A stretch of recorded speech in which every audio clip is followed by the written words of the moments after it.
Hello friends, welcome to your own channel daily commodity. तो आज हम बात करने वाले हैं कमोडिटी में सिल्वर कमोडिटी के बारे में।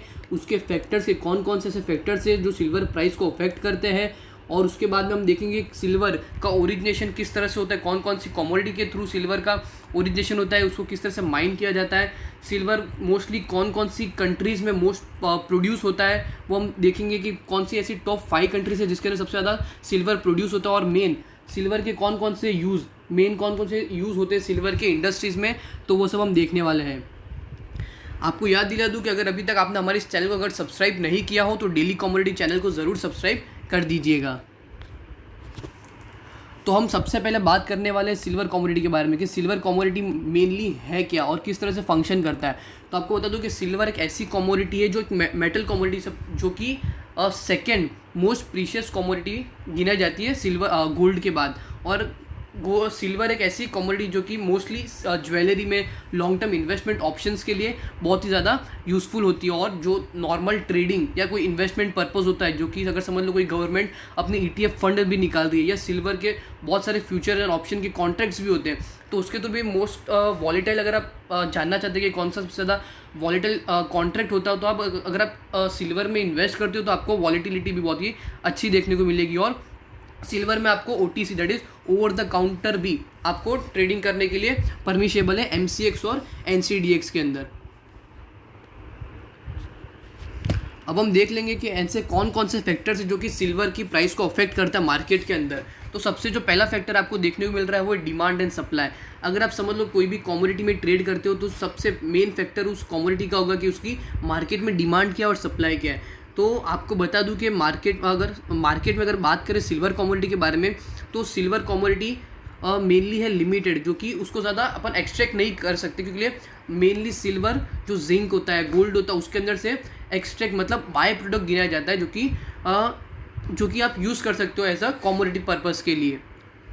और जो दूसरा आपको फैक्टर देखने को मिल रहा है वो है silver scrap metal. Silver scrap metal मतलब कि अगर समझ लो पहले के टाइम पे मोस्टली फोटोग्राफी होती थी, तो फोटोग्राफी में रील का इस्तेमाल किया जाता था। तो रील का जो भी बिजनेस होता था, जब रिसाइकल में आता था, तब क्या होता था कि उसका जो भी सिल्वर का जो मार्केट में प्राइस होता था वो इंक्रीज़ हो जाता। तो जैसे ही अगर समझ लो मार्केट में सिल्वर स्क्रैप मेटल की अगर समझ लो सप्लाई ज़्यादा होगी, तो जो सिल्वर का जो प्राइस होगा, सिल्वर का जो कॉन्ट्रैक्ट का जो वैल्यू होगा मार्केट में, वो भी आपको इंक्रीजिंग ट्रेंड में देखने को मिलेगा।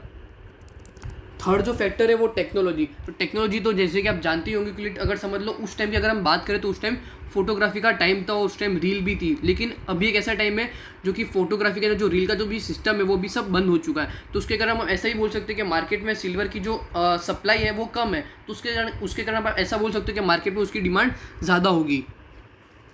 फोर्थ जो रीज़न है वो है इकोनॉमिक ट्रेंड, और उसमें भी लिखा हुआ माइक्रो इकोनॉमिक ट्रेंड। अगर समझ लो कोई पर्सन है XYZ, उसका अगर समझ लो मार्केट में जो भी क्या बोलते हैं, जो उसका सेविंग पैटर्न है या उसका जो भी एक्सपेंडिचर करने का जो तरीका है या उसका जो भी टेस्ट होता है, प्रेफरेंस होता है, वो अगर समझ लो चेंज हो जाता है over a period of time, तो सिल्वर प्राइस में भी आपको उसका इफेक्ट देखने को मिलेगा। फिफ्थ जो पॉइंट है वो है national and global trends macro. अगर समझ लो कोई बड़े लेवल पे कोई सिल्वर का कुछ बड़ा सा कुछ रिसेशन या इन्फ्लेशन जैसा कोई सिचुएशन आ गया, जैसे कि समझ लो अगर कोई बड़ी सी पॉलिसी या कोई बड़ा सा ऐसा प्रोजेक्ट गवर्नमेंट ने या कोई प्राइवेट इंडस्ट्री ने लॉन्च कर दिया कि उसके थ्रू उसके अंदर क्या सिल्वर का यूसेज बहुत ज़्यादा होता है, तो अगर आप देख सकते हैं कि अगर समझ लो सिल्वर की प्राइस भी उस बड़े प्रोजेक्ट्स के ऊपर डिपेंडेंट होगी। तो ये एक है macro factor national and global trend का। सिक्स जो पॉइंट है वो इन्फ्लेशन। अगर आप समझ लो कोई भी आप इन्वेस्टमेंट करते हो, तो इन्वेस्टमेंट के अंदर क्या, अगर आप समझ लो शेयर मार्केट में इन्वेस्टमेंट करते हो या आप कमोडिटी मार्केट में इन्वेस्ट कर सकते हो।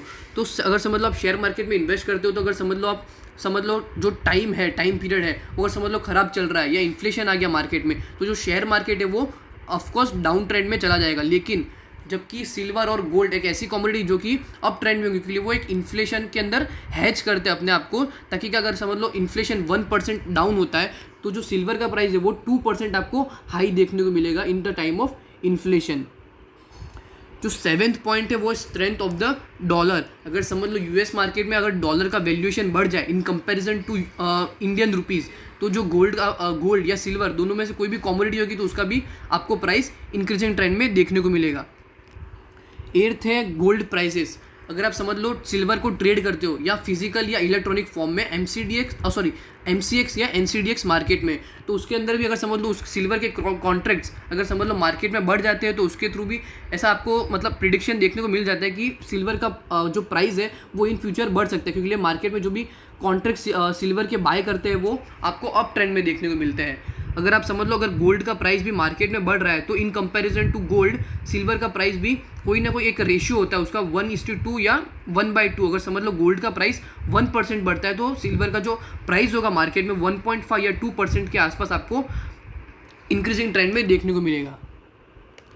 नाइन्थ जो पॉइंट है वो है इंटरेस्ट रेट। जो मार्केट के अंदर जो इंटरेस्ट रेट काम करता है तो इंटरेस्ट रेट के अंदर भी अगर समझ लो सिल्वर का जो प्राइस का रिलेशन है वो है पॉजिटिव। अगर इंटरेस्ट रेट्स अगर समझ लो आपको अप ट्रेंड में देखने को मिलता है तो सिल्वर का जो प्राइस होगा वो भी आपको इंक्रीजिंग ट्रेंड में मिलेगा। और जब सिल्वर का प्राइस घटेगा जब इंटरेस्ट रेट अगर समझ लो आपको लो देखने को मिली तब सिल्वर का जो रेट होगा वो भी मार्केट में आपको डाउन देखने को मिलेगा। 10th है गवर्नमेंट पॉलिसी। अगर समझ लो गवर्नमेंट कोई पॉलिसी लाती है या कोई ETF फंड लाती है गोल्ड या सिल्वर रिलेटेड, तो उसके थ्रू भी अगर आप समझ लो सिल्वर में ट्रेड करते हो तो उसमें भी आपको अच्छा खासा फ्लक्चुएशन देखने को मिलेगा।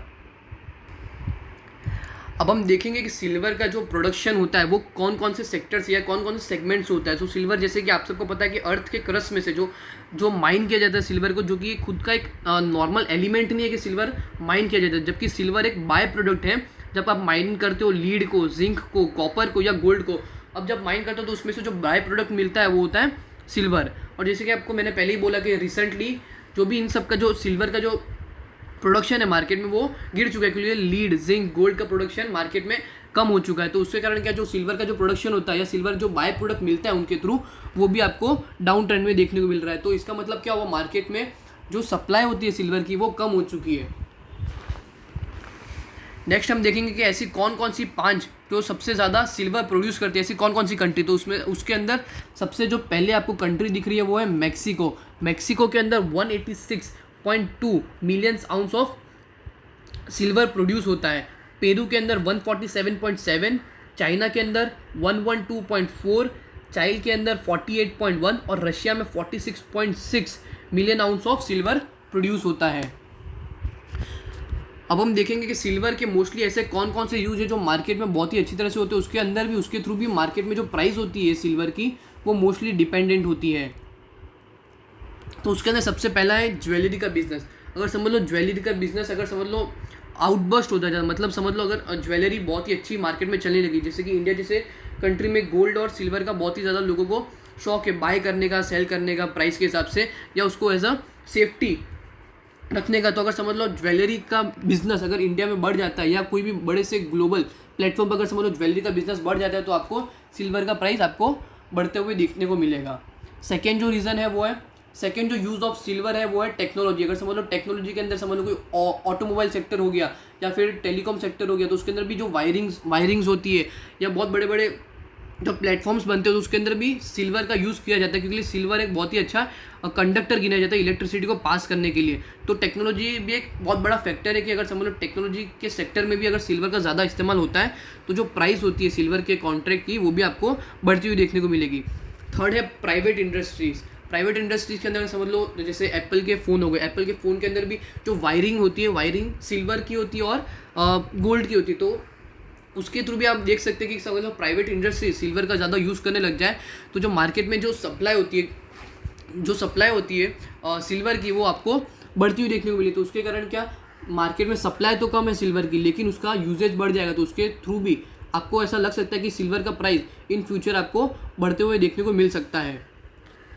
तो आपको सिल्वर कमोडिटी का एनालिसिस कैसा लगे हमें कमेंट सेक्शन में ज़रूर बताइएगा। अगर आपको वीडियो अच्छी लगी हो तो वीडियो को लाइक और शेयर ज़रूर कर दीजिएगा।